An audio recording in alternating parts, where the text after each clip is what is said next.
जुल्फ़िकार अली मेरा नाम है। आज हम एडवांस थ्योरी ऑफ कंप्यूटेशन के नेक्स्ट लेक्चर के साथ कुछ इम्पोर्टेंट टॉपिक्स कवर करेंगे। आज हम देखेंगे कि डिसाइडेबल लैंग्वेजेस कौन-कौन से होते हैं और स्पेसिफिकली हमने decidable problems that are basically concern with in context free languages, हमने इन प्रॉब्लम को डिस्कस करना है और उसके बाद हमने द हॉल्टिंग प्रॉब्लम को देखना है और अनडिसाइडेबिलिटी ऑफ द हॉल्टिंग प्रॉब्लम को हमने विद एग्जांपल्स डिस्कस करना है। ओवरऑल अगर कंटेक्स्ट फ्री ग्रामर को देखा जाए तो the acceptance problem for context free grammar बहुत इंपॉर्टेंस रखती है कि इसे हम डिस्कस करें। इस पर्टिकुलर स्लाइड पे अगर हम देखें तो हमें एक लैंग्वेज डिफाइन की गई है जो कि कैपिटल ए से बेसिकली डिनोट की जाती है और ये कॉन्टेक्स्ट फ्री ग्रामर को फॉलो कर रही है। GW is basically G is the encoded version of context free grammar and W is the input string but encoded version of that particular input string. Now इसकी properties में ये बताया गया है कि B is basically the context free grammar that generates W. अब हमने acceptance problem में ये देखना है कि जब भी इनपुट में हमें कोई W स्ट्रिंग मिलती है तो क्या हमारी कंटेक्स्ट फ्री ग्रामर उसे एक्सेप्ट करती है या इन अदर वर्ड्स जनरेट करती है या नहीं। तो ये चीजें बेसिकली हमने इस पर्टिकुलर थ्योरम को हमने प्रूव करना है। नाउ इस प्रॉब्लम को अगर गौर से देखा जाए तो इसके बेसिकली दो पोर्शंस बनते हैं।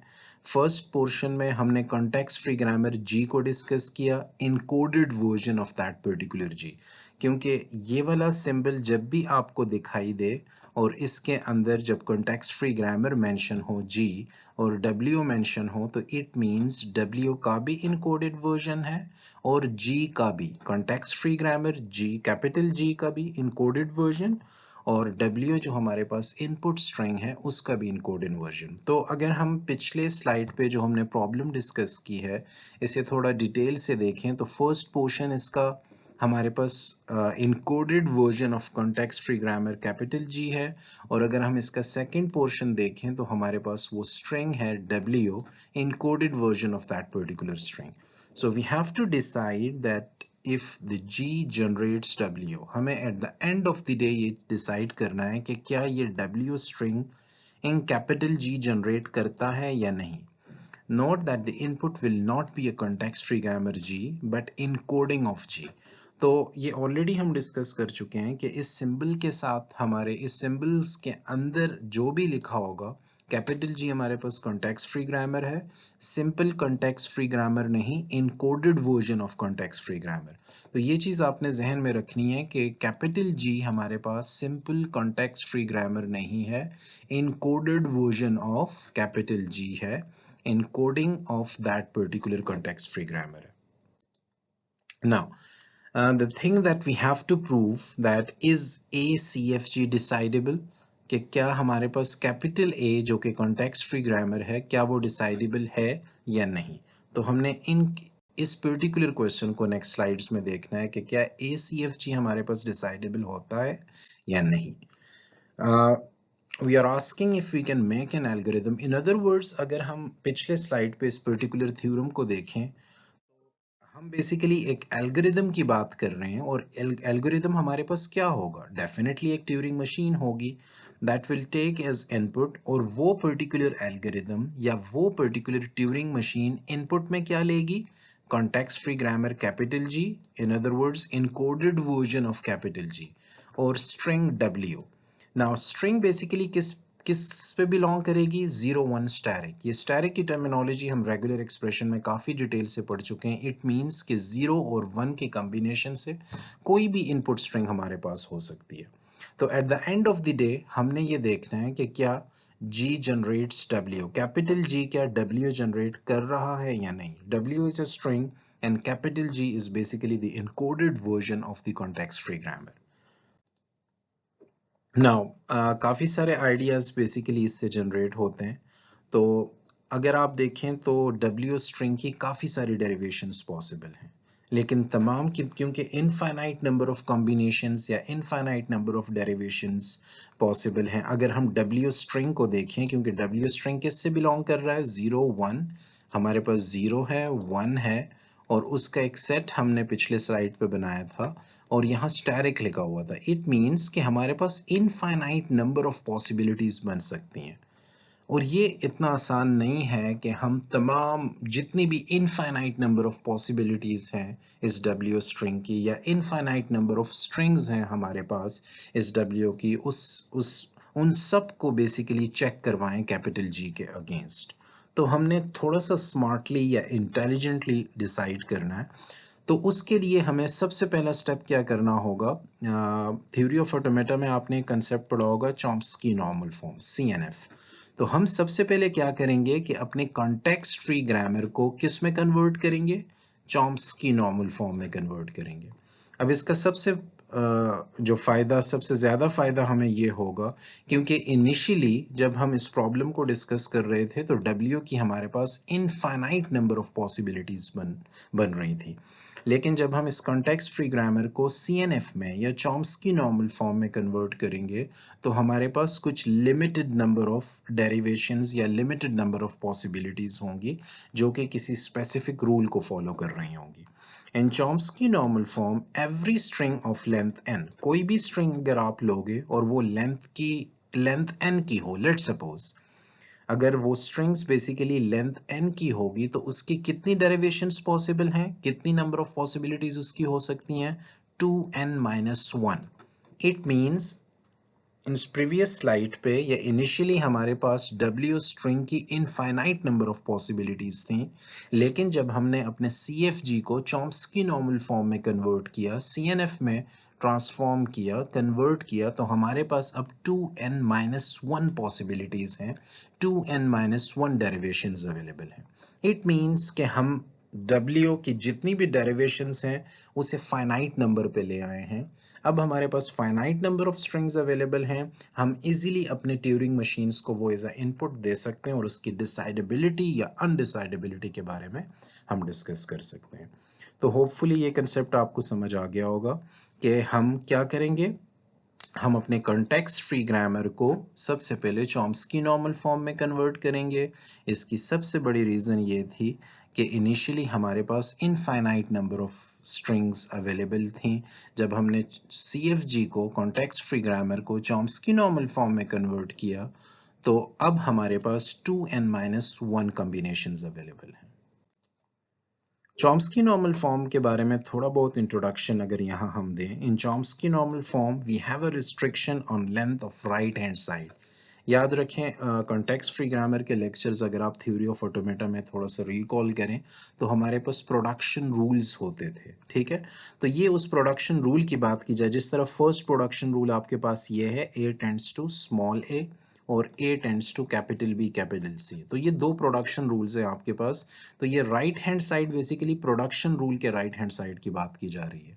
तो हमारे पास रिस्ट्रिक्शन होती है length of right hand side which is elements in right hand side should either be two variables or a terminal। तो राइट हैंड साइड पे जो एलिमेंट्स हमारे पास होंगे चॉम्स्की नॉर्मल फॉर्म में, या तो वो टू वेरिएबल्स पे कंसिस्ट कर रहे होंगे या हमारे पास टर्मिनल नोड्स होंगे। और कॉन्टेक्स्ट फ्री ग्रामर कोई भी कॉन्टेक्स्ट फ्री ग्रामर हमारे पास चॉम्स्की नॉर्मल फॉर्म में तब होगी if the productions are in the following form. अगर हमारे पास प्रोडक्शंस किस फॉर्म में होगी, capital A tends to small a। Now small a is basically the terminal node। Small a is the terminal node।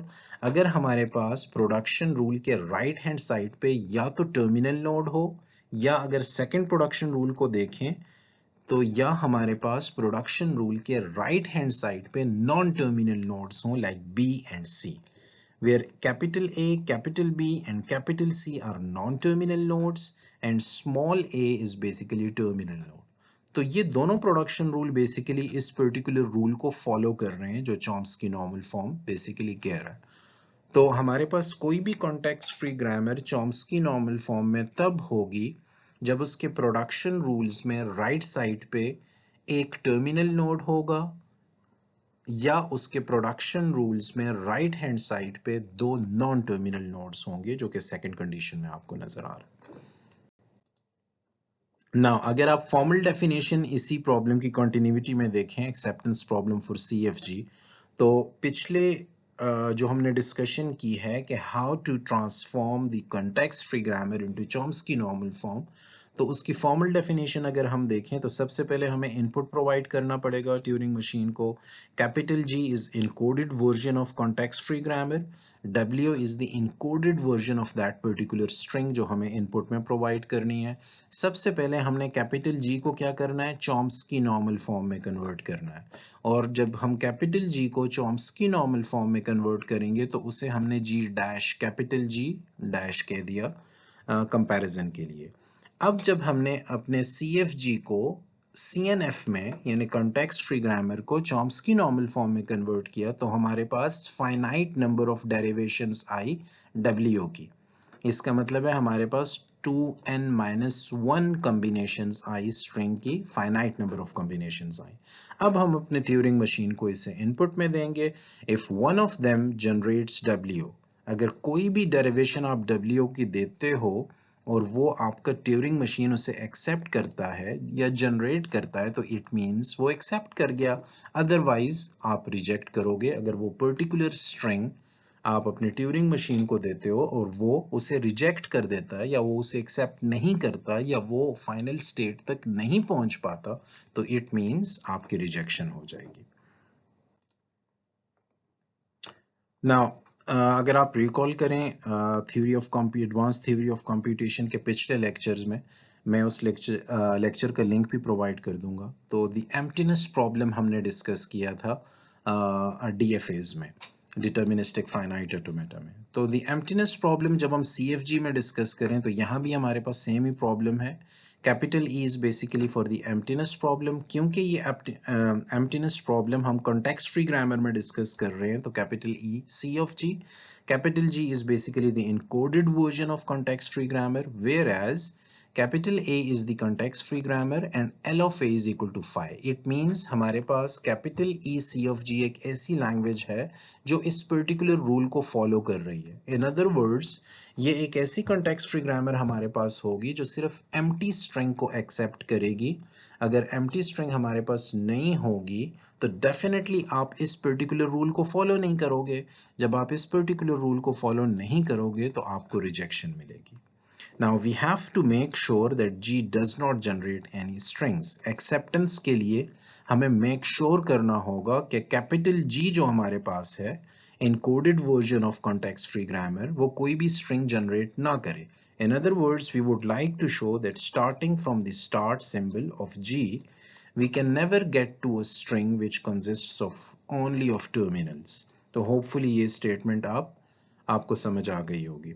तो जिस तरह हमने एम्प्टीनेस प्रॉब्लम पहले भी डिस्कस किया था, तो अगर हम इनिशियली इस पर्टिकुलर प्रॉब्लम को देखें तो हमारे पास infinite number of derivations available हैं स्ट्रिंग्स की, और सबका पॉसिबल नहीं है कि सबको ट्राई किया जाए इस पर्टिकुलर ट्यूरिंग मशीन के अगेंस्ट। तो डेफिनेटली हमें फिर डिफरेंट तरीके से कुछ मैथमेटिकली कुछ एक्सप्रेशंस देखने होते हैं कि उसके जरिए हम इसे प्रूव करें कि L of A is equal to phi ही होना चाहिए।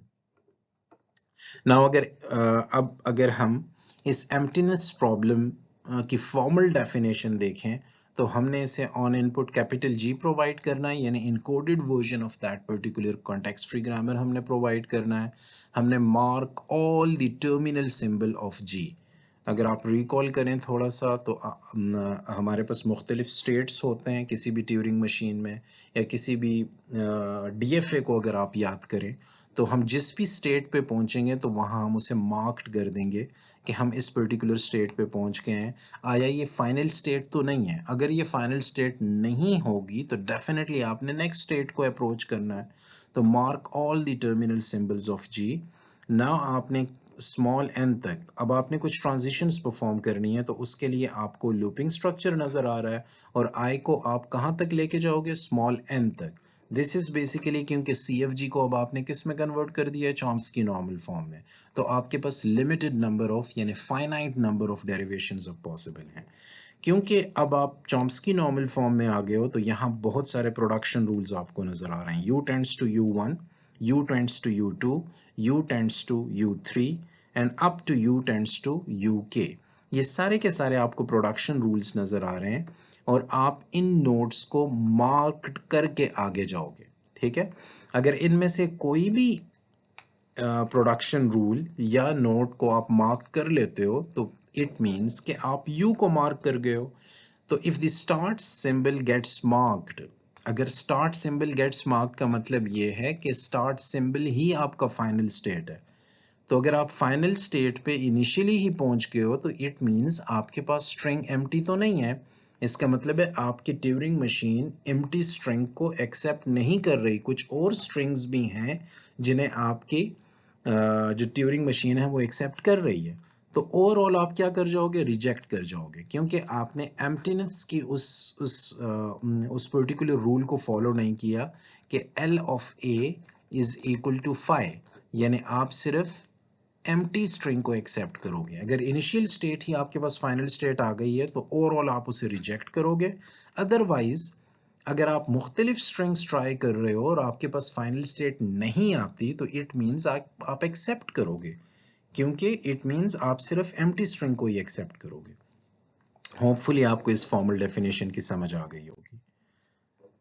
नाउ सेम जिस तरह हमने एम्प्टीनेस प्रॉब्लम डिस्कस किया है, तो इक्विवेलेंस प्रॉब्लम जब हम कॉन्टेक्स्ट फ्री ग्रामर की डिस्कस करेंगे तो उसके लिए हमें सिमेट्रिक डिफरेंस की अप्रोच यूज करनी पड़ेगी, जो हमने डीएफएज में की, डिटर्मिनिस्टिक फाइनाइट ऑटोमेटा।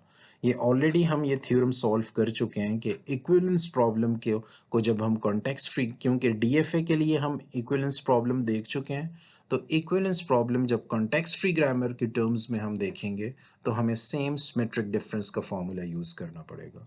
मैं जो इक्विवेलेंस प्रॉब्लम है ऑलरेडी हम सॉल्व कर चुके हैं, उसका लिंक मैं प्रोवाइड कर दूंगा आपको। Thank you very much.